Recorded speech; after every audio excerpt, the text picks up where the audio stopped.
communicators, right? To make impactful. Capture your attention for the next 90 minutes is G. Riley Wills.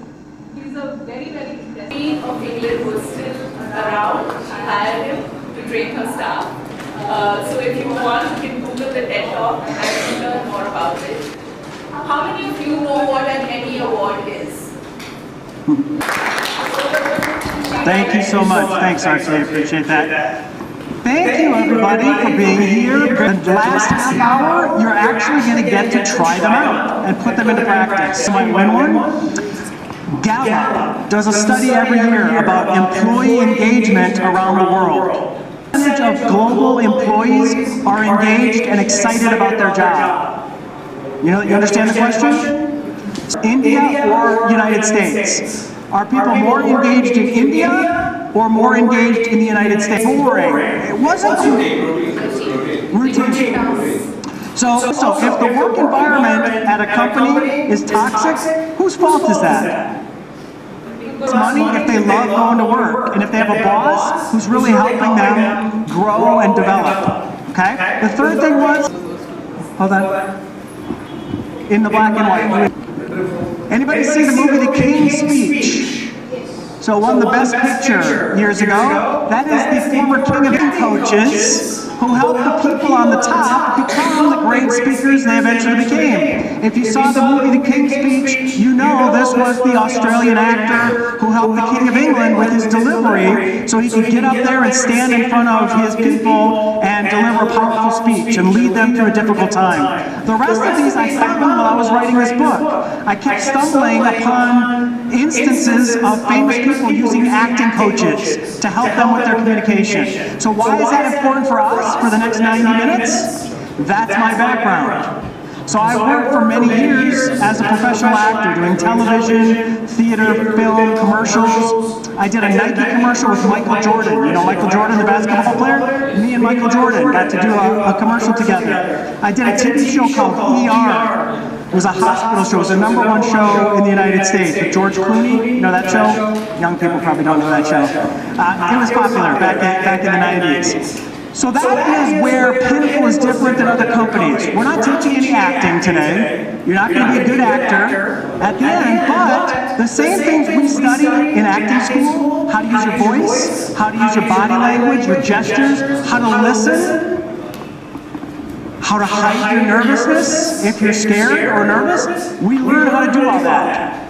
Those are the same things we all need when we are interviewing for a job, or when we're presenting something in class in university, or we're talking to our boss. Those are the things you have to have. So we're just going to share with you today some very simple tools and techniques that you can use to just bring your communication up, to just improve your confidence as a communicator. All right? And that sheet that you're filling out is going to help do that. Obviously, this is a very, very important image because I wrote a whole book called The Bullseye Principle. And the reason that that's an important image is there's a quote at the front of the book. It's by Gilbert Arlen, and it goes like this. He says, "When the archer misses the mark, failure to hit the bullseye is never the fault of the target. To improve your aim, improve yourself." So that's our idea behind starting our company 20 years ago. It's that communication is like an arrow. Your message is like an arrow, and it's got to hit the bullseye with your target. Otherwise, the audience or the boss or the employer is going to walk out not knowing why they should care or why you told them that information. So that's what today is about, is just giving you some techniques and some tools to engage your audience so that they listen to you and they do what you want them to do at the end. Make sense? Excellent. When you are successful, when your message, that is the arrow, hits the bullseye with your target, that is what we call conveyance. I've conveyed this thing that is important from me to you, and now you know why it's important, and you walk out going, great, I got it. I'm going to do what you're asking me to do. Okay? That's successful communication, is when we convey that information to an audience or to a listener. I like to start with some numbers. Now, if you're like me and you have to do presentations or you have to present information, sometimes you have to include numbers. And we all know that numbers don't mean anything. to an audience until the person presenting the numbers make you care about those numbers. That's my job. I have to tell a story, otherwise these are just numbers and you don't care. Right now, you don't really care. These numbers are the reason that we're here for 90 minutes. So let me tell you a story using these numbers. Here's the first one. 16 meetings every month is when you graduate in 3 years from university and you get a job, you're going to be going to meetings. You're going to be on Zoom meetings. And you're going to be in person. That's 3 to 4 meetings every day. As you get higher up the ladder, do you do more meetings or less meetings? As you rise up in the ranks and get higher and more power, do you do more or less meetings? More meetings. So as you become more senior, you're going to be going to more meetings and more meetings. 35 to 50% of your time is going to be spent in meetings. There's some good news and bad news post-COVID when it comes to meetings. Anybody want to guess? Virtual. So virtual, yes. We're doing more meetings. There's the bad news. We're doing 20% more meetings, but what's the good news? They're 13% shorter. So the meetings are shorter because they're easier because we're on Zoom, but we're doing a lot more of them. Okay, so it's good news, bad news with what's happening with meetings. And then here's the last number, or sorry, there's 2 more. 90% admit to daydreaming or falling asleep during meetings because they're boring. Anybody ever been to a boring meeting before? Where you can't wait for it to be over and you go, why am I here? This is so boring. If your audience is bored during your meeting, whose fault is it? 100% of the time, it's the speaker's fault. So that is what we teach in our clinical methodology. 20 years. It doesn't matter if the audience has jet lag or they're hungover because they were drinking last night and going to parties. I have to engage them if I'm the speaker. So I have to create information that is interesting for them to pay attention to. Also, I have to deliver it in a way that they want to listen to me. So the speaker is responsible for engaging the audience. The audience is not responsible for being engaged. Okay? So same thing goes for me. If at any point I look out here and Mark is asleep, it's not Mark's fault. It's my fault because I'm not engaging Mark enough to make him pay attention. Also, we're going to talk about attention spans in 2025. What's happening with our phones and with our attention. It's not great news. So I'm going to give you some tools to help engage your audiences with that. And the last number, 46% of people leave meetings without understanding what they're supposed to do with that information. Why did I come? I don't know why I spent 2 hours listening to all that boring stuff. I could have been getting my work done. Now I have 2 hours of work that I have to catch up on before I get to go home. So good meetings create what we call meeting assets. Decisions were made. Consensus was come to. Action items were developed that you're going to look into that and bring us back information for our next meeting. If it's just information, that's an email. Don't make everybody come to a meeting for 2 hours. If it's just information, you can send that in an email. Okay? That's the meetings people hate, are informational meetings. Consequences of poor communication. So whether at university, whether you're a teacher, whether you're working a job, if communication is bad, what are some consequences? What are some things that happen? Very good. Damage relationships. That's very good because people forget about that one. Ever sent an email where you were really mad? And then you go, oh God, why did I send that? I can't take it back. Now she's mad at me. I shouldn't have said that, but I was so mad right then. Yeah, poor communication can hurt relationships. What's another one? Miscommunication, mixed messaging. I'm saying one thing, he's saying something else. The client doesn't know what to think. Yeah. You say again? Yes, lack of interest. It's just boring. It's not engaging the audience. Here are some big ones. Let's take a look at these. Lack of team cohesion, right? Unclear messaging. Here's another one. Low employee morale. These meetings. I got to go to a different company. I'm tired of these boring meetings at this dumb company. Wasted time and resources. If you run a meeting and nothing is accomplished and it could have been an email, you wasted, how many, you get 10 people in there? You wasted 10 hours productivity. That's a lot of money you just wasted for your company.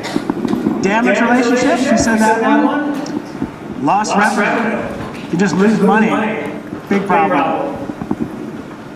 Which of those do you think is the biggest problem? Or which one do you see the most frequently? Say again? Lost revenue, yeah. Wasted time, yeah. And wasted time could lead to low morale. I just want to get out of here. I hate this place. It's the worst job ever. I'm going to go work somewhere else. Good. The Pinnacle Method. It's on the sheet. Definitely you want to fill this out. So the Pinnacle methodology, influential communication, 3 steps in the process. Very easy to remember because the acronym is AIM, A-I-M, just like the arrow. The first step in influential communication, analyze your audience. If you're a lecturer, if you're teaching, if you're presenting, why is it important to analyze your audience? Why is it important to know who you're talking to? Yeah. Yes, you want to, what was the first word? You want to deliver, you want to understand their needs, and you want to deliver on that. Good. Any other reasons you want to analyze your audience? To make the conversation more interesting and reliable. Yes, if I know what's important to them, what they're looking for, how much time they have, maybe they don't have a lot of time, I've got to shorten my message. So you have to understand who your audience, analyze them. Who are they, what do they know, what do they not know? How are they going to respond to this information that I'm providing them? Are they going to ask questions? I better be ready for those questions so I can answer those. Otherwise my credibility might go. Okay? Good. So you got to analyze your audience. Step 1. Step 2, identify what you want to happen at the end of that meeting or that presentation. What do you want them to do? What action do you want them to take? That is what we call your objective. You got to have a goal for every meeting, every presentation that you deliver. Otherwise, it's just a bunch of talking. So it's got to be clear what you want them to do after they see your presentation. And how do you want them to feel? Do you want them to feel inspired, motivated? Do you want them to feel reprimanded because they're in trouble? Do you want them to feel challenged because they're getting complacent? How do you want them to feel? What do you want them to do? And then the third phase is modify your delivery. That means your facial expressions, your eye contact, your body language. That's where professional actors are really good, because we have to train for years and years on all those parts of it. I'm going to teach you 6 elements of what we learn in acting school that you can use the minute you walk out of here to be more confident and more engaging with your communication. They're called intention cues. So an intention cue is anything you as a presenter or a speaker do with your body language, your eye contact, your face, your voice, your movement. Those are all intention cues. So if I smile at you, I'm telling you information, right? If I look at you like that, or if I ignore you, I'm not going to talk to you the whole time. You're not even there. I'm sending messages out, and they're interpreted by the audience, and you're going to feel a certain way. So the key here is control what you're sending out, and you'll control how the audience feels about you. Okay? We're going to break it down here in a second. You good? Everybody good back here? Excellent. So let's talk about these intention cues. These are the big 6. So the first one is what we call home-based position. That is your physical neutral. That's what the audience sees the minute you step in front of them to deliver your information, give your presentation, run your meeting, give your job interview, whatever it is. It's what they see physically. In a room like this, for me up here in front of you, a good strong home-based position looks like this. From here, I can do anything. I can give this side some good news, congratulations, you're all going to Hawaii. I can give this half some bad news. I need to see everybody in my office, let's go. Move it. Because this body language is open, confident, neutral, and relaxed. It's not distracting. Anything I do, though, that goes away from this as a home base is going to change how you think of me. So any nervousness that comes in, you're going to think I'm not as confident as I need to be. So here's a nice strong home-based position.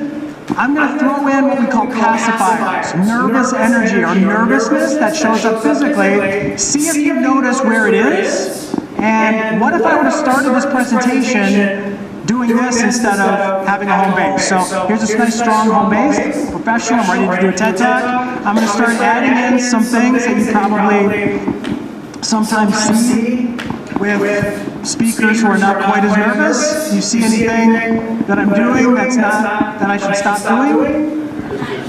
Say again? Hand movements, okay. I'm gonna not have my hands together. Anything else that's showing nervousness? Okay, my pelvis, I'm swaying a lot, so let me lock that in, okay. Good, now I'm here. Yeah, touching your face and those. Good, now I'm back to more confident, relaxed body language. So let me get home base in your body right now. If you can, just stand up where you are. Let me talk you through it. I want to get it in your body so you can feel it. Just stand up if you're able to and willing to. Good. So the first part of home base position is the feet are right underneath your hips. So don't do this, that's too wide.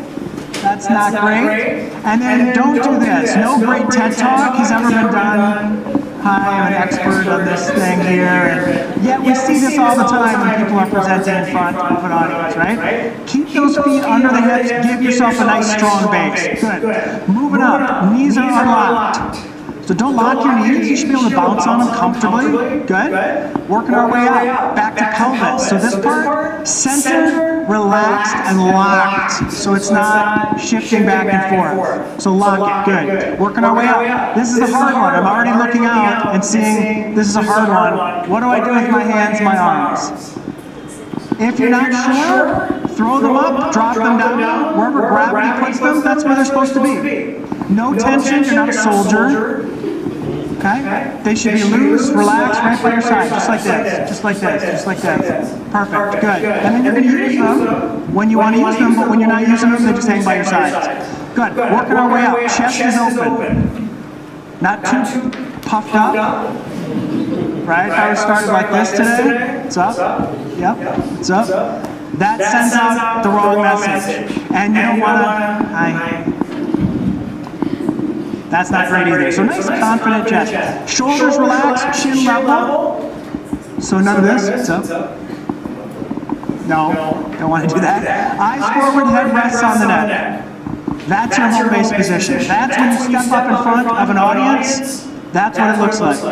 Now how many of you this feels unnatural or awkward? Does it feel strange? Yeah, for some of you, it's going to. If for the last 5 years, you've been presenting like this as your home base, it's going to take a little while to get used to this. Do me a favor. Clasp your hands together, one thumb over the other. Which thumb is on top? Right? Anybody left? Yes. So some it's left, some it's right. Switch it. How's that feel? Uncomfortable, weird, awkward? It looks the same. Looks exactly the same. Why does it feel awkward? Because your whole life you've been doing it the other way. I promise you, for the next 10 days, you switch it and just keep practicing doing it the other way. In 10 days, you're going to be able to do it both ways. It's going to feel the same. Our training is just about breaking bad habits and making adjustments to your communication so that it can be more impactful and more engaging. Okay? Excellent. Have a seat. You're going to get to try home base position out here at the end of the session as well. So that's the first element. Pacifiers, any nervous energy that you have that shows up physically, that's a pacifier. So it's just something that's self-soothing.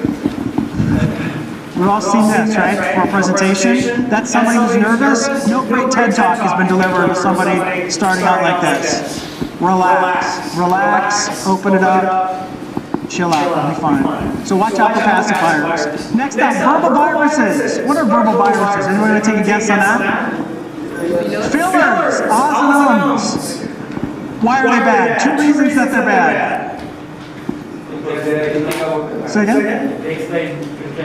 Yeah, he said it breaks the interest of the audience, so it's distracting. I can't even listen to what you're saying because you keep going and ah and ah. Second reason why it's bad.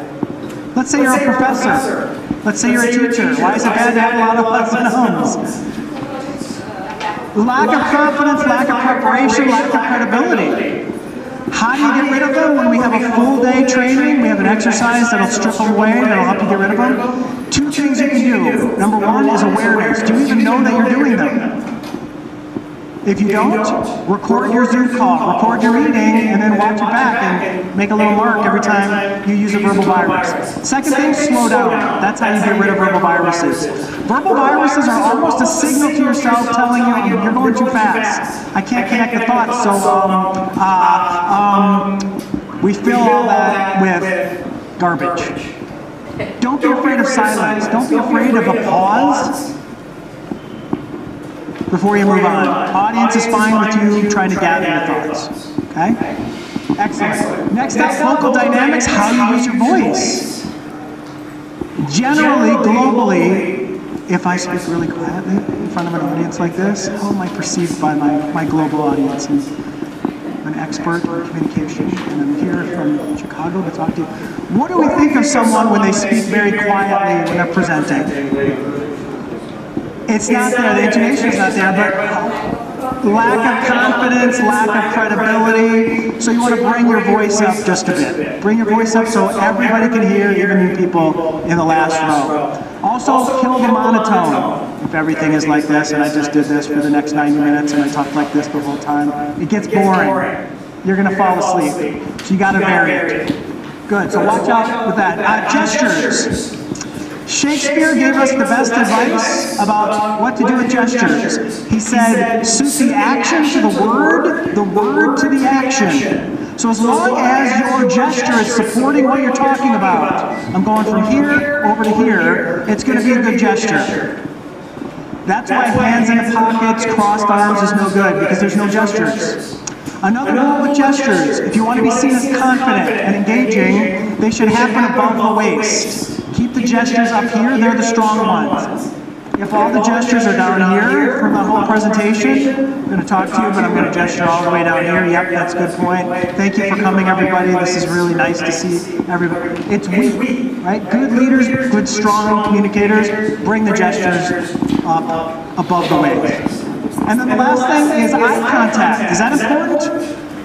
Why is eye contact important? Two reasons for me. What do you think? Yeah, so he said it right here. So number one is, if you ever want to know how your presentation is going, you have an instant scorecard. Look at the faces in your audience. What message are they sending back? If they look bored out of their mind, if they're on their computer or on their phone, not paying attention, your fault. You got to figure out why they're bored, and you got to win them back. Change your tactics. So yes, it's a good way to analyze your audience. Second reason, building relationships, building rapport. Right? It's easy for me to connect with you when I look you in the eye. Also, if I never look at, like if I did everything from here and I never looked here or here, eventually I'm going to lose these two. They're going to go to their phones or they're going to go somewhere else because they're tired of looking at my back or my, side. Good. Those are the elements you're going to get to work on in the exercise at the end. Intention, objective, it's on your sheet. These are two very important concepts that I want to hit just quickly. What do we mean by these? Well, here's what we mean. Your objective is your goal. That's what you want to happen at the end of your meeting or presentation. Communication is not about information, it's about action. I want you to do something or think something in a different way than you did before you saw the presentation. Intention is how I want you to feel. So for the 90 minutes that I have with all of you, what's my objective? What do I want to happen at the end of the 90 minutes if I'm successful? If I'm successful, what action happens at the end of the 90 minutes? Correct. You're all going to walk out of here with at least one or two new skills that you can't wait for your next presentation or your next meeting. I want to try this thing out. I want to see how this works. I like this. That's my goal. If no change happens in anybody's presentation skills, I failed. If nothing changes with the way you think about communication, that didn't work out. Good, very nice. 5 C's of an effective communicator. This is an opportunity for self-analysis wherever you are, whether you've been teaching for 20 years, whether you're in your first year at university. These are the 5 areas as a communicator that you want to look at. Here they are. First off, you want to be clear. Why is that important for you when you're delivering a message or a presentation? To be clear. Do you agree that's important? Why?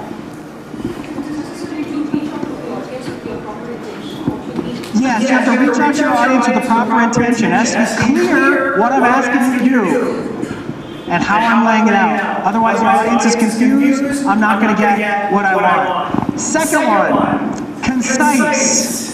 Why is that important in 2025, to be concise with your communication? Short attention span, what did you say?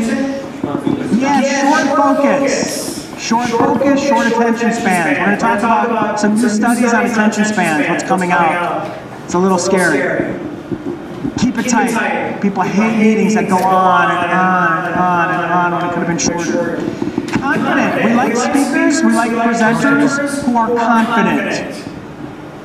Because that shows, okay, I believe you because you seem confident in what you're saying. Next up, credible. Credibility goes to another word. It starts with the letter T. What is that word? Trust. Thank you very much. Trust is the currency by which we all do business. If you trust me, this is a long 90 minutes. If I lost you at the beginning because I said something stupid or I offended you, it's going to be a long 90 minutes because you don't trust me now. So we got to build that trust with our audience, with our credibility. And the last one, I always leave it for last because it's the one that's usually missing. Compelling. Are you capturing the audience's attention? Are they engaged with you? Okay. As you look at those five, which one is your strength? Are you good at, if you had to pick one? And then what's one that you could maybe improve, that you could get better at? Take 2 minutes, just turn to the person right next to you and share with them what is your strength and what is the area that you want to improve as a communicator, as a presenter. Go ahead.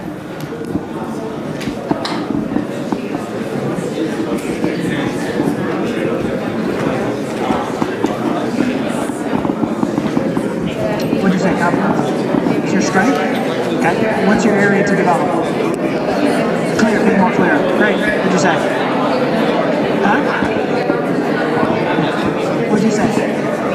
Strength. Okay, you're clear. What's one area to sharpen? Confidence. Good. What'd you say? Strength? What's your strength? Concise, right? Yep. All right, come on back. I'm giving a pattern here, just at least from up here. So raise your hand if this was your strength. Who said being clear was their strength? You're good at it. You did, good. Who said being concise was their strength? One. Who said being confident was their strength? Good. That comes from knowledge, experience, preparation. Who said being credible was their strength? That goes with years of doing it. The longer you've been doing it, the better your credibility is. Who said that being compelling is their strength? Yeah, that's usually the one that no one raises their hand for. That's why we're here for 9 minutes. Coming up, I got some great things to be more compelling for you as a speaker. How about development-wise? Who said they want to be more clear with their communication? Anybody? Who said they want to be more concise? That was a pattern that I heard. Be more concise. Here's the secret to be more concise as a communicator, as a leader, as a presenter. You ready for the big secret? Stop talking. Why are you still talking? Right? Say less. Don't work so hard is what we say. Say less. Give them the shortest answer you think they'll accept. And if they want more, they're going to ask you for information. But resist going on and on and on. That's where you can get in trouble. Who said they want to be more confident? So a home-based position is going to go a long way toward that. You're projecting confidence. You look confident, you sound confident. We don't know inside, you want to cry. Because you're so nervous, because you're so scared. Good. Who said they want to be more credible? Okay. Who said they want to be more compelling? Yeah, that's a common one. We're going to get to some of those techniques here in just a second. Michael Bay. Ever heard of this famous movie director? What's a movie series or what's a movie that Michael Bay has directed or produced that you know? Transformers. Yes, if you see the Transformers series. Pearl Harbor is another one. One of the most powerful men in Hollywood. His movies have grossed, I think, $6 billion. He personally is worth over $500 million, just like all the rest of us, right? Very rich and powerful man in Hollywood. A few years back, Samsung was unveiling a new product at the Consumer Electronics Show in Las Vegas. It was called the Curve TV. It was a big, beautiful TV that was curved like a movie screen. And nobody had seen it yet. They were unveiling it for the first time. They said, who can we bring to Las Vegas and pay money to endorse this product and reveal it to the world to get everybody to look at the product and then go buy it? How about Michael Bay? So they paid Michael Bay a bunch of money. He flies to Las Vegas to introduce the Curve TV, to unveil this new product for Samsung. Anybody seen this video I'm about to show you? All right, so I'm going to show you Michael Bay's introduction of the Curve TV. I want you to imagine you are the Samsung executives who wrote that $1 million check for him to come and do this for you. Okay? And are you happy that you gave him this money? Now, as you're watching it, remember those things that you wrote down, those different attention keys: voice, body language, eye contact, verbal viruses.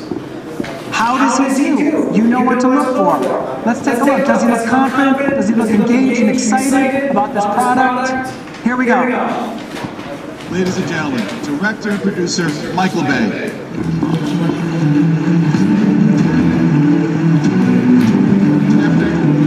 Good afternoon, Michael. How is everyone today? My job as a director is I get to dream for a living. Michael, you know, you're known for such unbelievable action.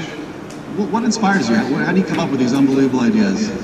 I create visual worlds that are so beyond everyone's normal life experiences. And Hollywood is a place that creates a viewer escape. And what I try to do is, as a director, I try to... the type is all off, sorry, but I'll just wing this. Tell us what you think. Yeah, we'll wing it right now. I try to take people on an emotional ride, and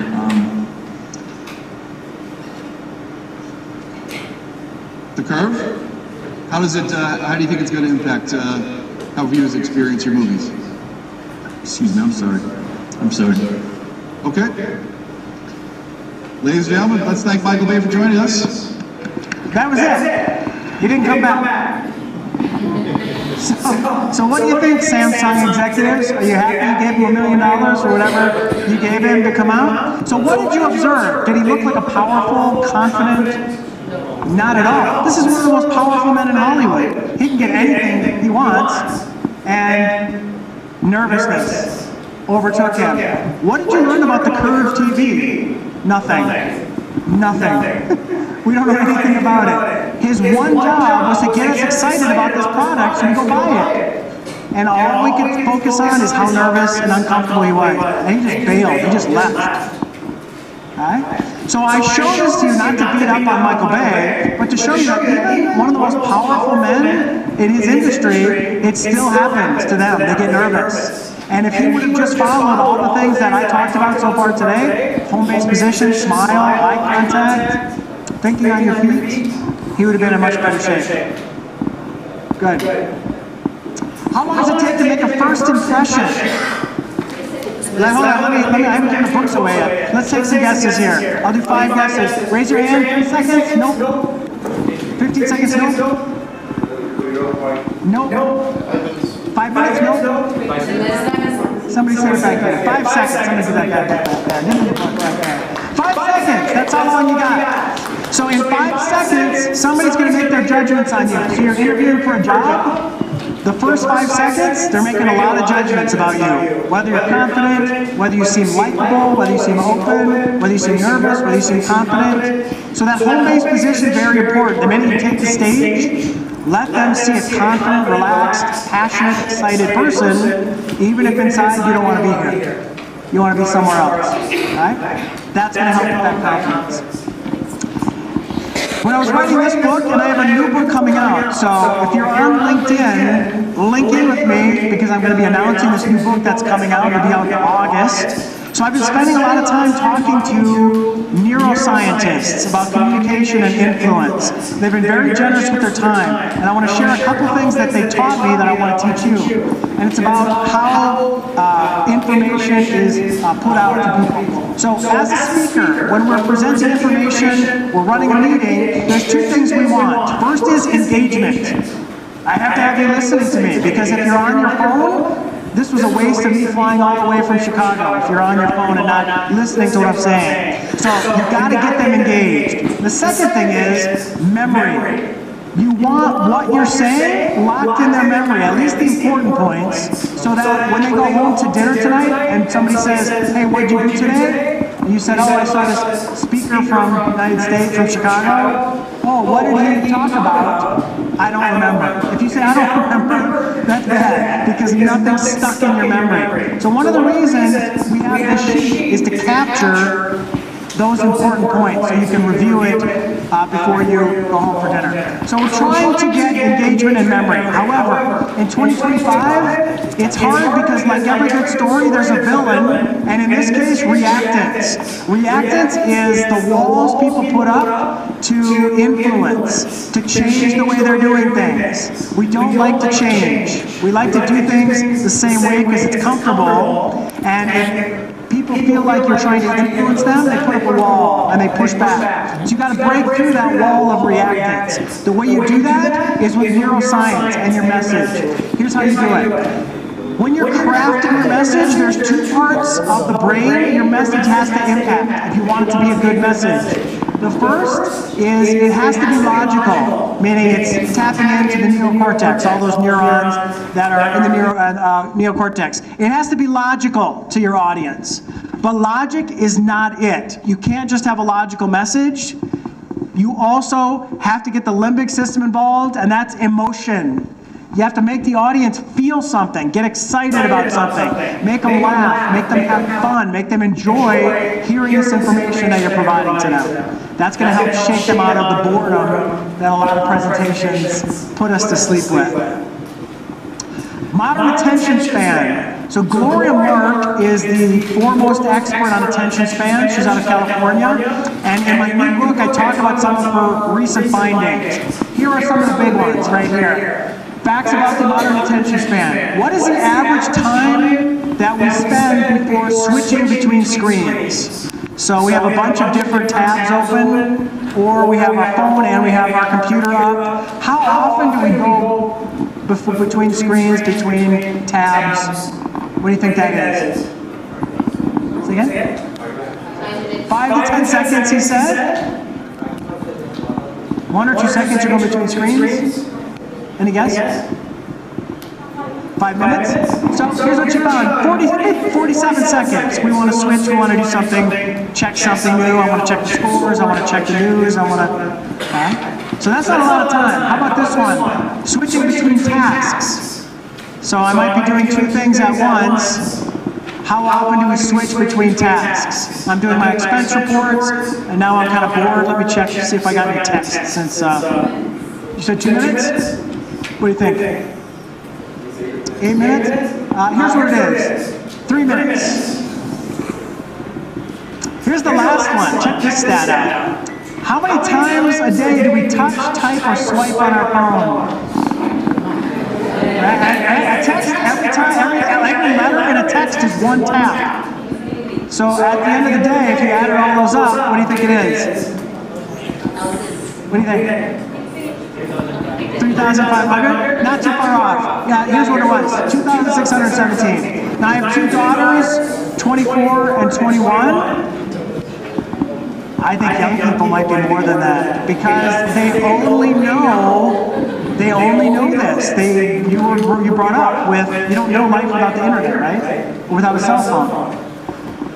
Which is crazy, right? So if you have young people on your team, also, I write about this in the new book, is young people, the younger generation, they want feedback. They want mentorship. And if you as a boss are not giving them that, they're going to go somewhere else. Okay? Not only that, young people want to give you feedback.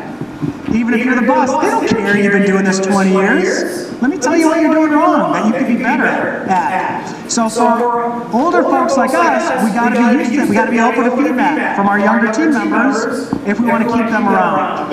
Why do you think that is? Why do you think younger folks need constant feedback? They don't want one performance review a year. They want to know how they're doing at all times. Why do you think that is? Think about technology. Why do they want constant, tell me how I'm doing? I don't want to be in the dark. Validation. Who said that? Validation. Why? Because on their phones, you're constantly getting hearts, likes, shares, retweets, views. And so there's that constant all day validation you're getting on the apps. And that's what they're programmed for. And so we have to be aware, if we're managing younger teams, keep the communication open and give them constant feedback so they know how they're doing, because that's what they want. Would you agree, young folks? Yeah? Good. Attention spans. So this is interesting. What's happening to the attention spans with everybody today? So I have a TED Talk. Anybody see my TED Talk?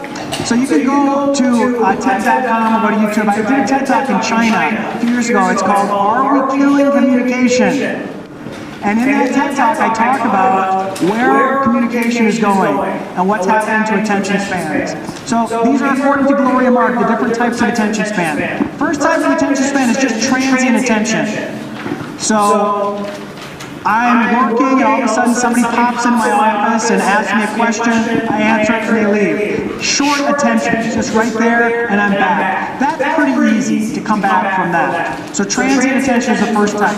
This is the harder one, sustained attention. That's what I'm doing here for 90 minutes. So I've got 75 people or so out here, and I've got to keep your attention with me for 90 minutes, for a sustained amount of time. That's harder. So your presentations, or if you're a teacher, you're teaching a class, how do you keep the young people or the people engaged in your class?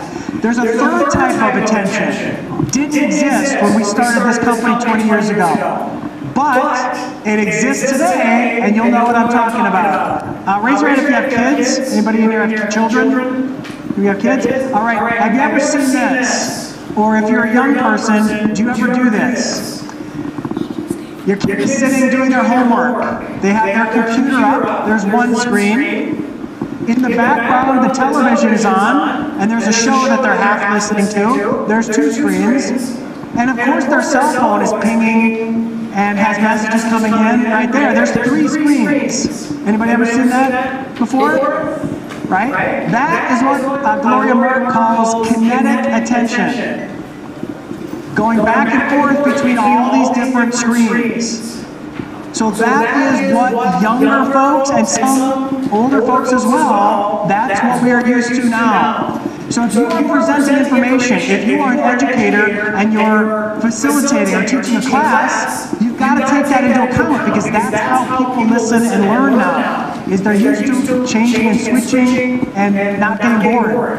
Because if I'm bored with this TV show, I'm just going to check my Snapchat, I'm going to check my TikTok and see what's going on in TikTok in little tiny leaps. All right? So that's tricky, that kinetic attention. Average attention span listening to a lecture, a class, a presentation, a meeting. How long do we have where we can listen and really give our full attention before we start to get distracted? What do you think the research shows? 2 hours, oh God, I wish that were true. 10 minutes? 20 minutes? 2 minutes? 8 minutes? Okay, you're in the ballpark here. Here's what it is. 5 minutes. So you've got about 5 minutes where they can listen and they are not distracted. They don't want to go to their phone. Between 5 and 10, it starts to go. It starts to crash out. By 10 minutes, you're in trouble. If you're not figuring out a way to engage them, after 10 minutes, they want to check their phone, they want to talk to somebody next to them, they're fidgety, they want to get out of here, they're thinking about what's for dinner. Now, how many of you, your class, your presentations last longer than 5 to 10 minutes? Right? Most of us. So this becomes a very scary number. So what can I give you, what tool, what weapon can I give you to make that number not so scary? Here it is. This is one of my favorite things that we talk about during this 90 minutes. It is something called a pattern interrupt. That's your secret weapon as an educator, as a presenter, as a speaker. A pattern interrupt. What is that? It's a change-up.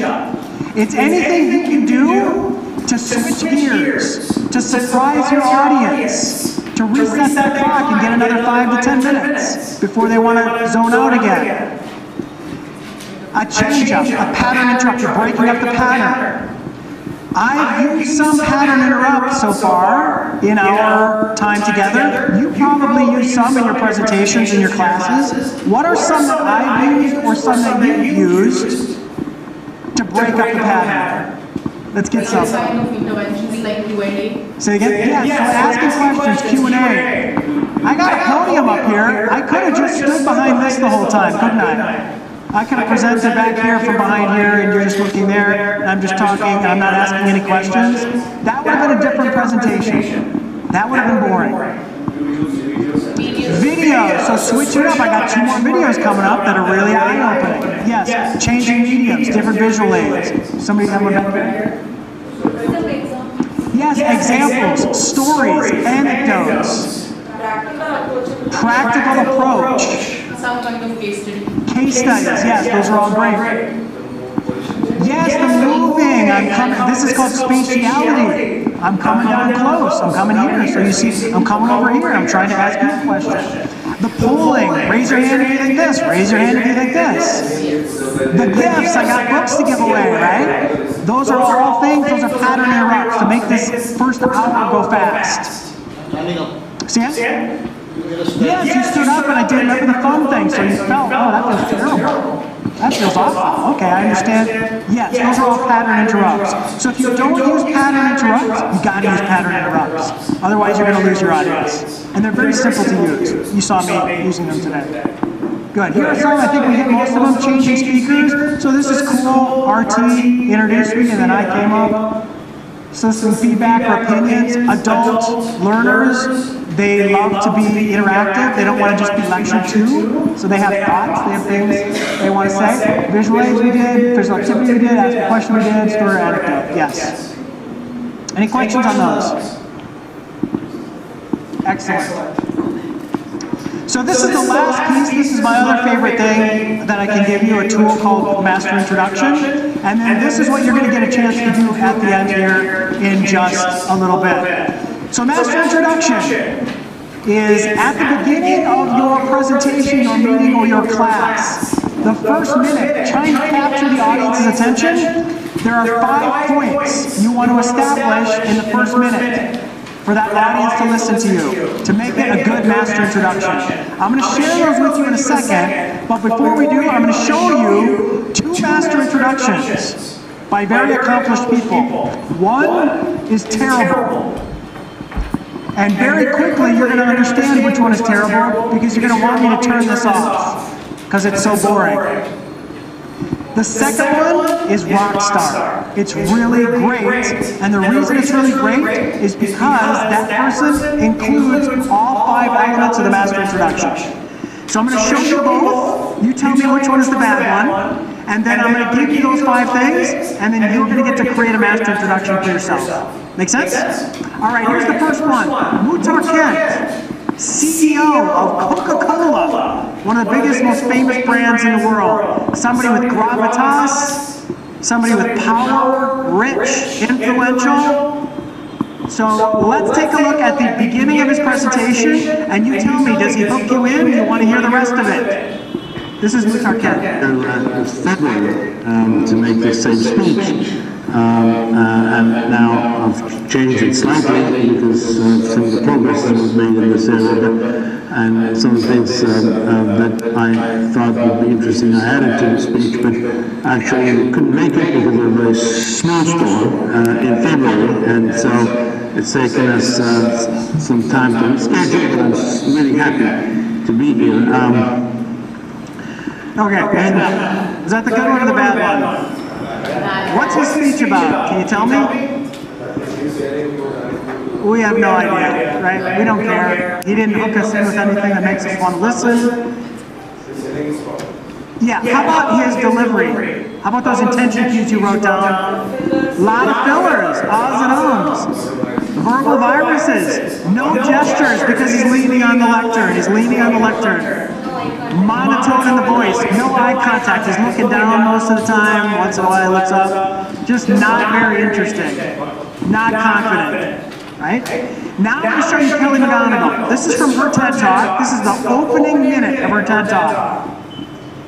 Watch this, watch her delivery, and tell me, do you want to hear the rest of what she has to say? Take a look. I have a confession to make. But first, I want you to make a little confession to me. In the past year, why don't you just raise your hand if you've experienced relatively little stress? Anyone? How about a moderate amount of stress? Who's experienced a lot of stress? Yeah, me too. But that is not my confession. My confession is this. I'm a health psychologist, and my mission is to help people be happier and healthier. But I fear that something I've been teaching for the last 10 years is doing more harm than good, and it has to do with stress. For years, I've been telling people stress makes you sick. It increases the risk of everything from the common cold to cardiovascular disease. Basically, I've turned stress into the enemy. But I've changed my mind about stress. And today, I want to change yours. How about that? Why was it good? What did you like about it? Interactive. All of a sudden, the lights come up. And I'm in the audience, I have to say how much stress I had this year. I have to raise my hand. Right? So it's a great pattern to interrupt. How about our opening hook? I got a confession to make. Everybody wants to hear what that is, but first, I want you to make a confession to me.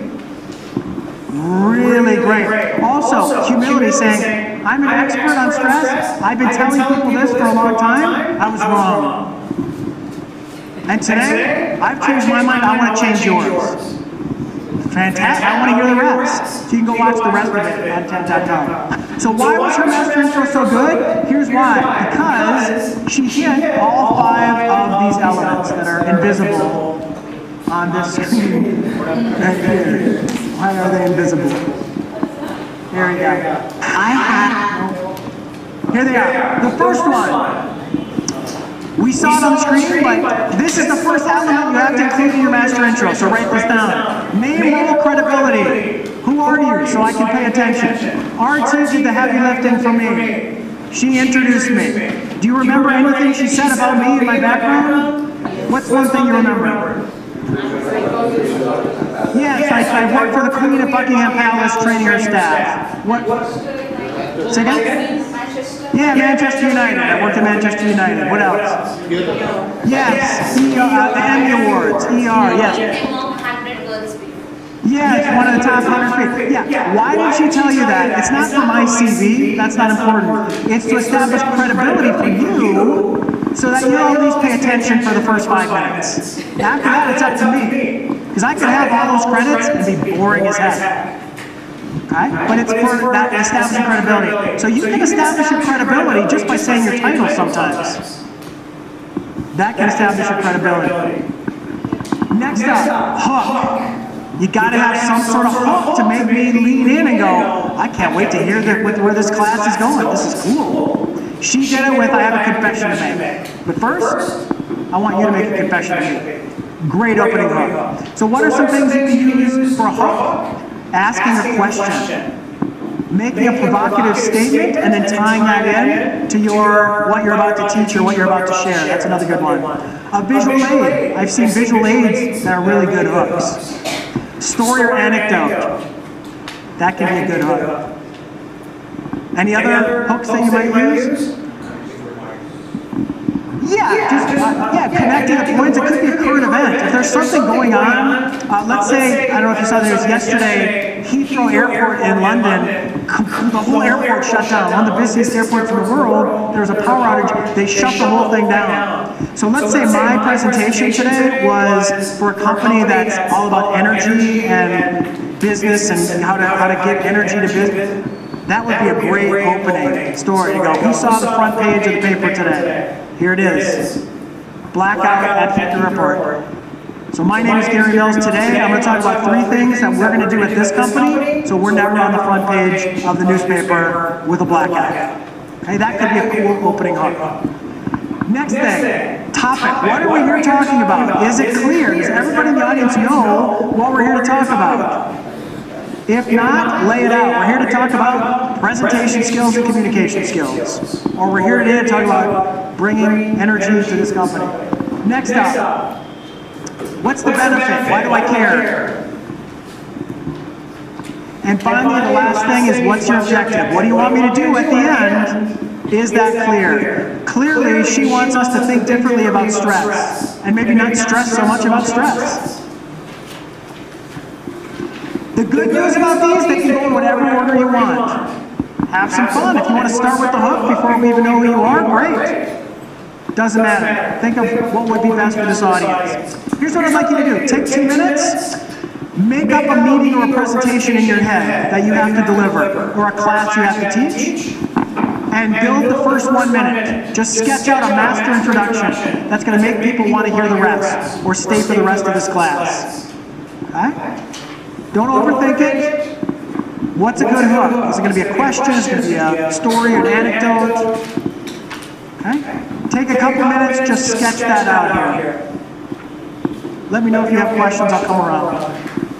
Should be longer than a minute unless you're using a story or an anecdote for your hook. For the purposes of this exercise, half the audience doesn't know you. So you have to establish who you are and your credibility. Obviously, if you're doing your weekly meeting with your team, you don't need to tell them who you are every single time, they know. Okay? But for the purposes of this, half the audience doesn't know you. Once you've sketched out your 5 pieces of your master intro, just give me a little wave or a thumbs up so I know you're done.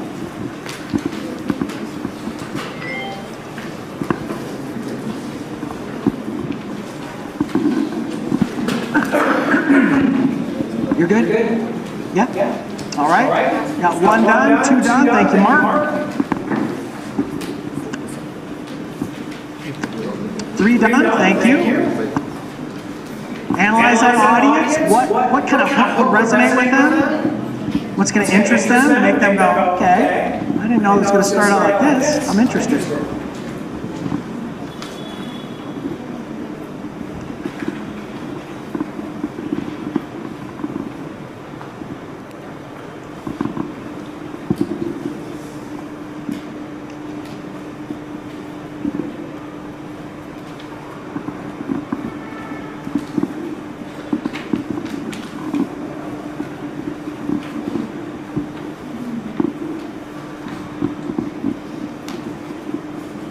If you have a presentation or a meeting or a class you're teaching coming up, what better time than right now to try this out? You might find an interesting new opening for your meeting that's happening, your presentation next week. All done? Good? Almost? Yeah. Are we doing? Good? Yeah? Good? Yep. All right, we're almost there. Don't stress, don't overthink. Good? Yeah.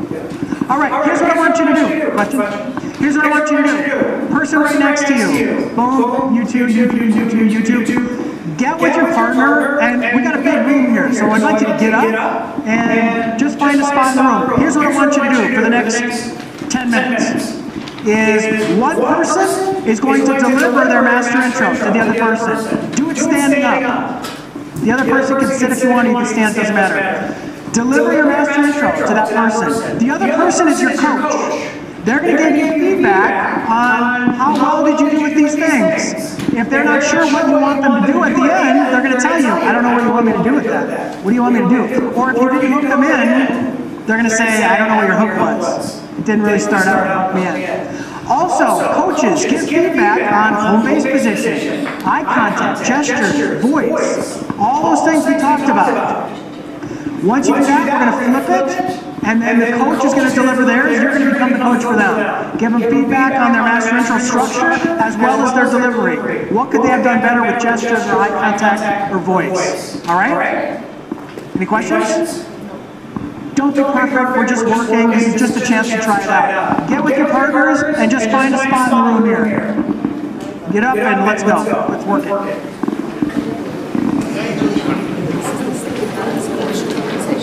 If you need to use your paper, that's fine, no problem, that's okay if you need notes. Get with your partner, go anywhere you want in the room, there's a lot of space up here, a lot of space up here. Give them some good feedback, that's how we improve, by feedback.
Did you go? Both? Who went so far? Did somebody deliver theirs? Did you do yours yet? Okay, great. How'd it go? Did you go? Good? All right.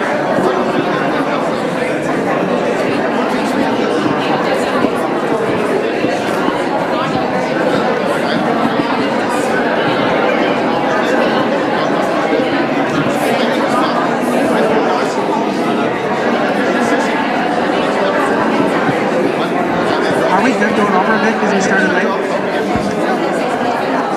Yeah, okay. Huh? Probably at least 10. All right, if you haven't switched to the other person, switch to the other person. Good?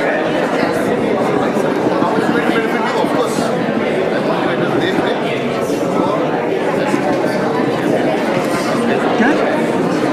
You two win? Oh, yeah.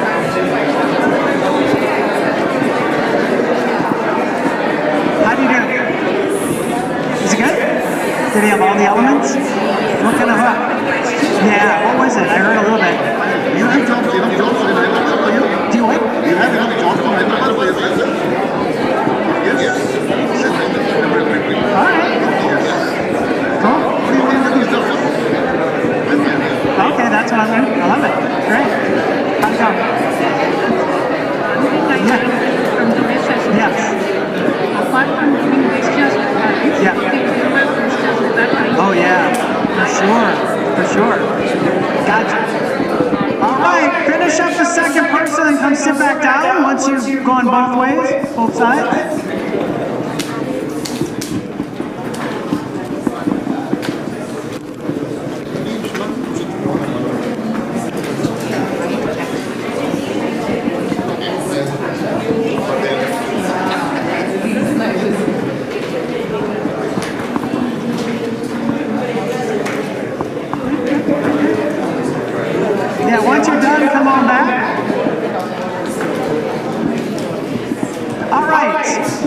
floating around, I heard some good ones. Here's where I want to end this session. I got something for everybody at the end. I have 3 books to give out yet. Here's what I'm looking for. 2 all-stars. Here's what I mean by all-stars. This is where I want to end the session. If your partner in this exercise was so good with their master intro, you want them to come up here and deliver it for the whole group? Nominate them, and they get a free copy of the book. I'll sign it for them as well. Any nominations? Do you have somebody who's good? Who do you have? Mark? Do you accept the nomination? All right, we have our first all-star in Mark. I need one more. Whose partner was so good you want them to come up here and deliver? Okay, well, let's do a female. You accept? All right, so here's our 2 all-stars. Now, before our all-stars come up, any golfers in here? Anybody golf? So I don't golf either, but in golf there's something called a mulligan, which is this. If the hole is out there and I go, and instead of the ball going toward the hole, it goes over here in the water, I can say mulligan. I take out a new ball, do over. That one didn't count. For our 2 all-stars, you both have a mulligan. Meaning, if you start the exercise and 10 seconds in you go, this is not good. I don't like how it's, just say mulligan, we'll start over. So when we get into 1 or 2 day training together, you get as many mulligans as you want. So if we're doing an exercise and it's not going great, go, let me start again, don't like it, let me start over. And you can start over, all right? Also, because we're trying to push feedback, I'm going to assign someone to give Mark feedback based on what we just talked about, okay? Do you mind? Will you take notes from Mark and give him feedback? All right, here's our first all-star. Mark, come on up. Let's give him a hand. Look for all those elements of the master intro, and how is his delivery? All the different elements of intention cues. Here we go.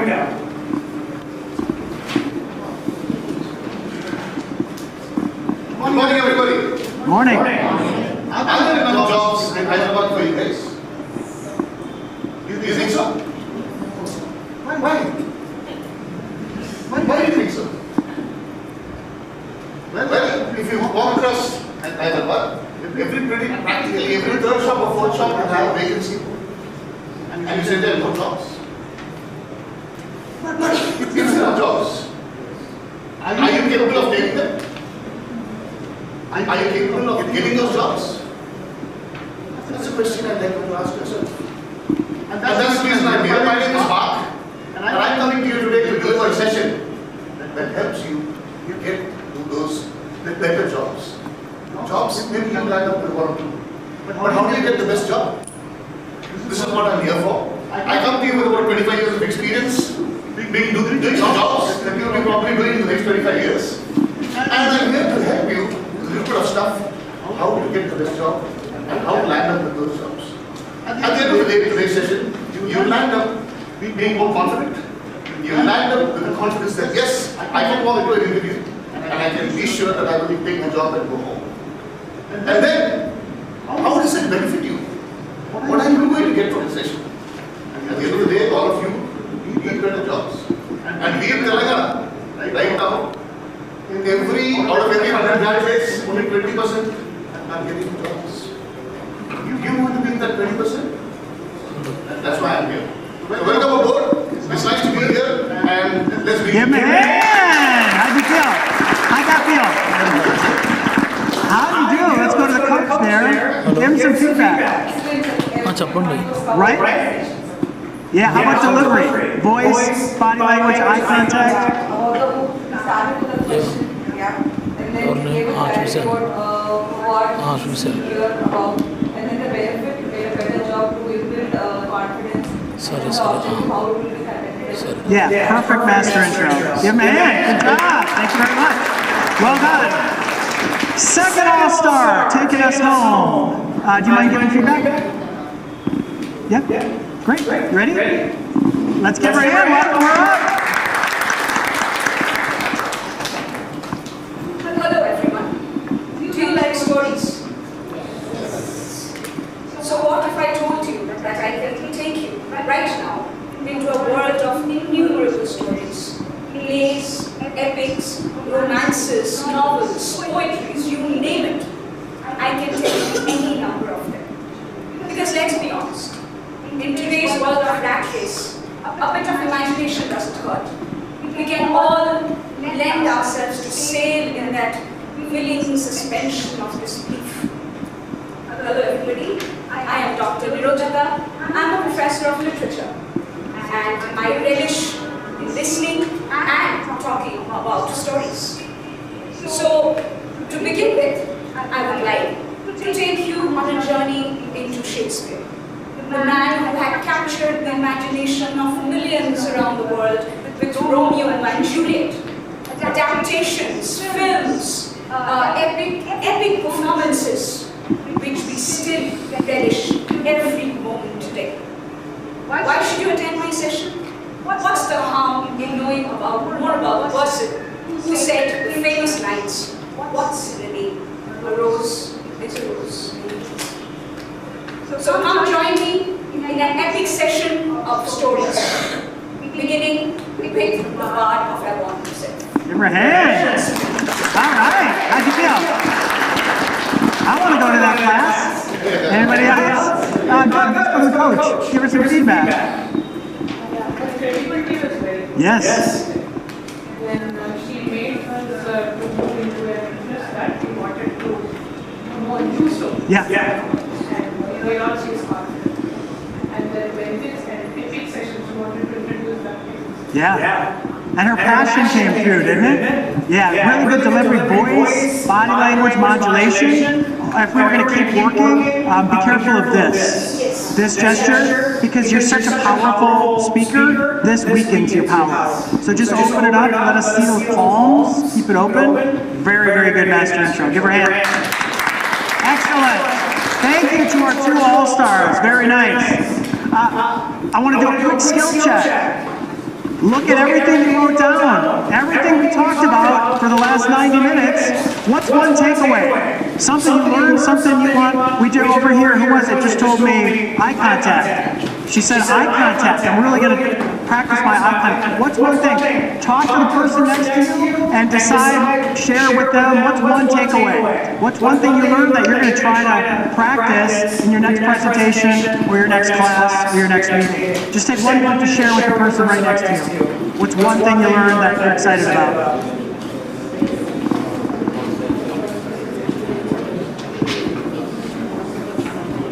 What's one thing? 5 T's, yeah. It's a good way to self-analyze. What'd you say? What'd you say, one thing? What's your one thing?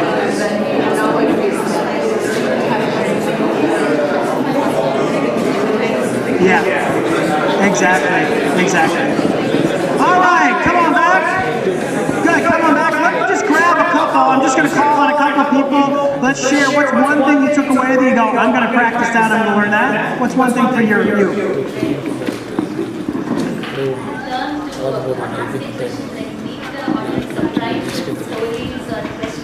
Great. Some experiences that we have in our life. Good. So, excellent. Great. Thank you. What's one thing? Confidence levels and confidence levels. Confidence, yes. Project confidence, yes. The projection, how you should actually project. Great. Without moving your hands. Yeah. Body. Excellent. Home base position. Good. Home base position is your best friend. It's going to hide how nervous you are inside. What's one thing? How to make crowd be credible with the audience. Yes, very good. Let's do one more. How about in the back? Sir. Less fillers and to be more confident while delivering your speech. Good. How do you get rid of those fillers, those verbal viruses? You remember? Slow down. And do you know you're doing them? Are you aware that you're doing them? Yes. Good. Thank you very much.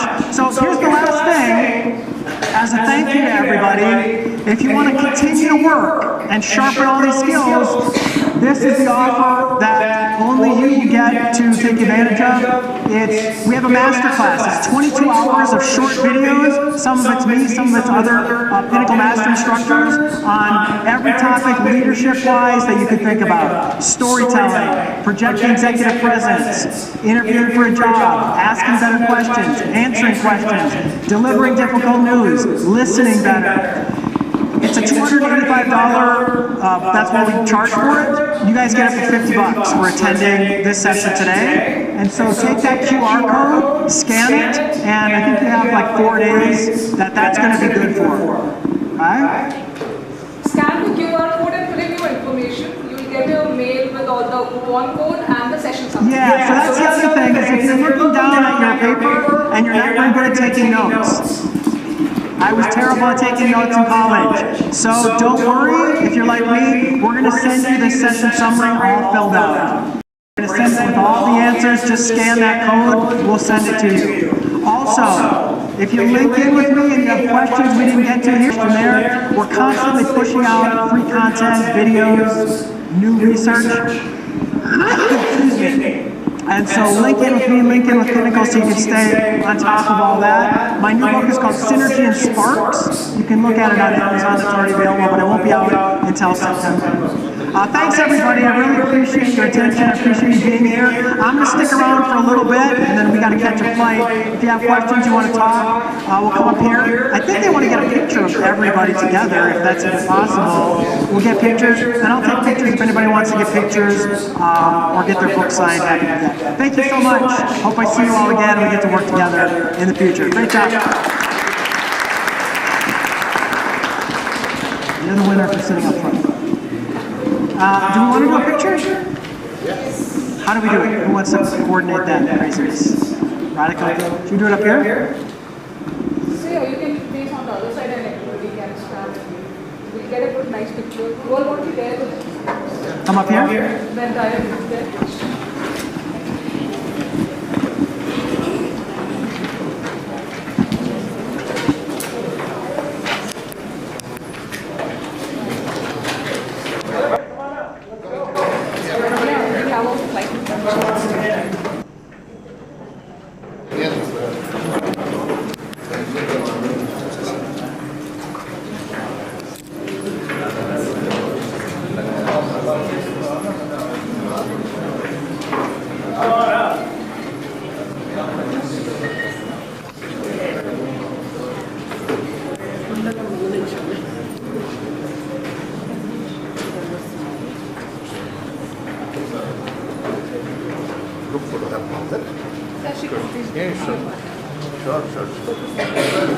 All right, let's get in here. Let's get the big boss in.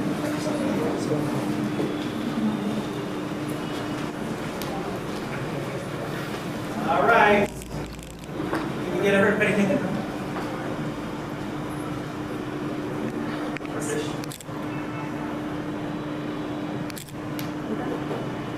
Thank you. Got it? Actually, can we get the screen which says clinical performance or something up? Oh, RT, you want to go fix the screen and put it on presentation? It's there. Which screen? Okay, presentation. Okay, cool. Oh, the presentation. Yeah. Or the topic, the first. The first leg. No, just the reading. Maybe the starting slide or something. Yeah.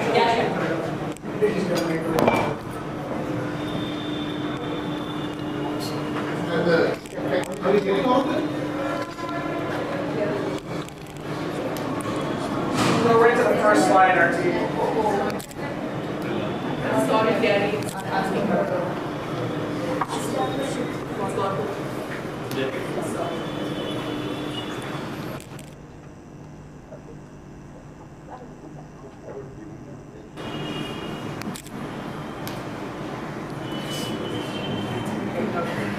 All right. There we go. All right. Light was the back.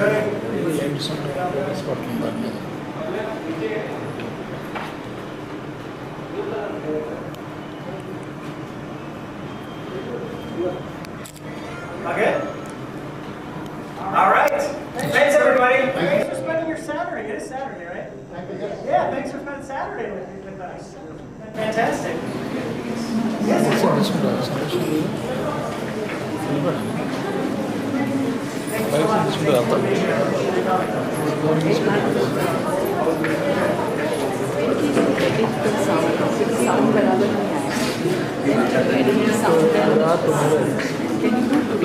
there are coupon codes that everybody will get.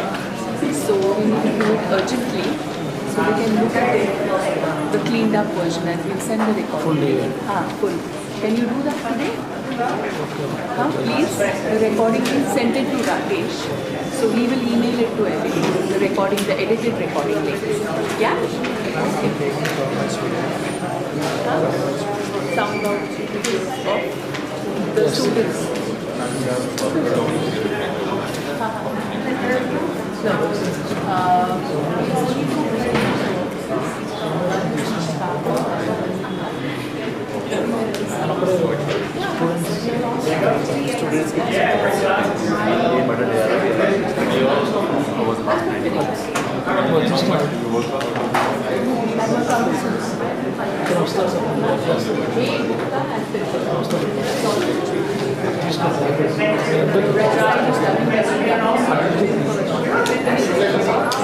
Just a report. Yeah?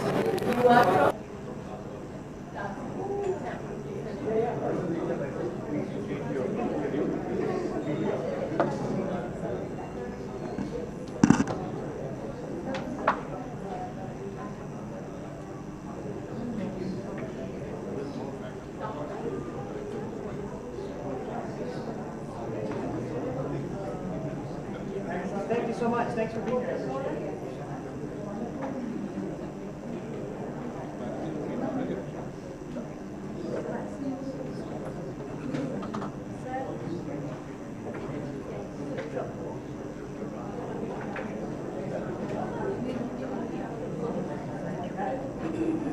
Thank you.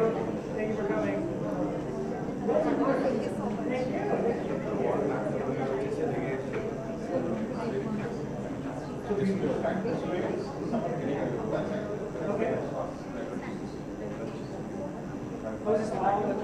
All the faculty who come and all the students also, lunch is being provided, so please don't leave without having lunch. All right.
Awesome. Thanks, guys. Thanks for sitting up front. Good job. Good luck. Yeah, thank you. Thank you. Yeah, we can Thank you so much. Thank you for answering questions. Oh, thank you. Thank you. Thanks for coming.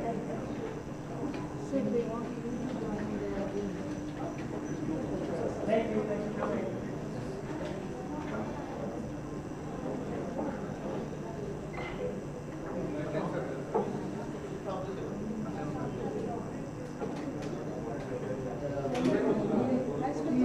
Thank you.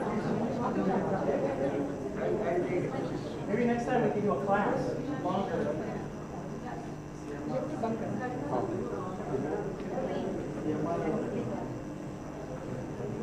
All right.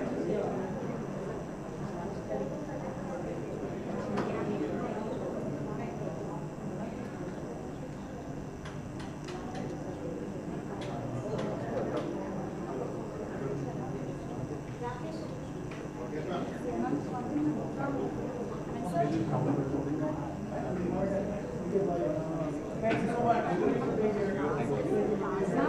Thank you.